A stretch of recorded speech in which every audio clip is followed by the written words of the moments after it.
शाहिद खान साहब, इससे हटके अगर हम बात करें तो आप अगर देखें तो खुर्रम दस्तगीर साहब ने भी निगरान सेटअप के हवाले से बड़ा वाज़ेह मौक़िफ़ रखा। फिर खुर्शीद शाह साहब को आप देख लें, उन्होंने भी कहा कि हमें मालूम नहीं था कि जो निगरान सेटअप है फिर इसमें नाम भी यही आएंगे।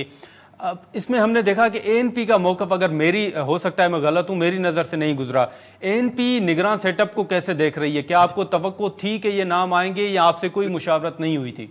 नहीं, बिल्कुल हमसे न मशावरत हुई और एक नज़र में वाज़ेह करता हूँ, ANP का रोज़ अव्वल से एक उस पे उसका वो आया था। उसने ये कहा था कि ये बाप है और बाप के बाप ही होते हैं।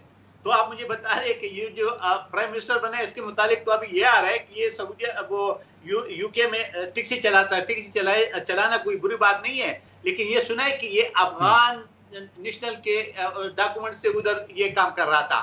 अगर ये वाकई ये बात है, इसकी इंक्वायरी होनी चाहिए। तो ये तो बहुत बड़ा जुल्म है कि वो पाकिस्तान का वज़ीर आज़म बन गया। दूसरा आप देखें ना, अभी ये सियासी, वो कहते हैं सियासी नहीं है, ये जो भक्ति साहब बैठा है इंटीरियर मिनिस्टर, वो अभी बाप पार्टी का मेंबर है कि नहीं है? क्या वो सेनेटर है कि नहीं है? वो उससे इस्तीफा क्यों नहीं दिए? अगर इस्तीफा देते तो फिर भी कोई लाजक होता कि जी ये गैर सियासी है। आप सही कह, मैं इस वक्त जितने भी लोग बैठे, मुझे इनसे ये तवक्को है नहीं कि ये इस मुल्क में कोई इस्लाहात ले आएगा या कुछ करेगा। जिस तरीके से हमारे कुछ एंकर कहते कि ये बहुत काबिल लोग आए, काबिलियत की बात नहीं होती है, मुल्क सियासतदानों ने चलाना होता नहीं, है। लेकिन जाहिद खान साहब, फिर आप तो इत्तेहादी थे, आप तो PDM में रहे, PDM के बाहर रहकर भी आपने हुकूमत को सपोर्ट किया, तो आपका नून लीग या पीपल्स पार्टी से फिर कोई गिला नहीं है?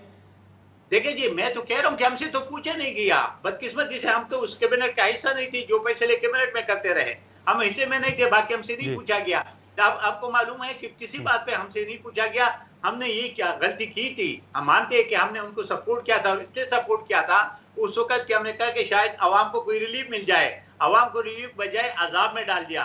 ये जो पूरा 15 महीने या 16 महीने गुजरे, ये कौम के अजाब में गुजरे। अब अल्लाह खैर करे, आगे क्या होगा है। अभी जो ये नया हुआ है वो कफन कफ वाली बात ना हो कि जो बंदा मुर्दा मर जाता था और जाके कफन उतारता था, उसका बेटा है जो उसके साथ जो कुछ किया।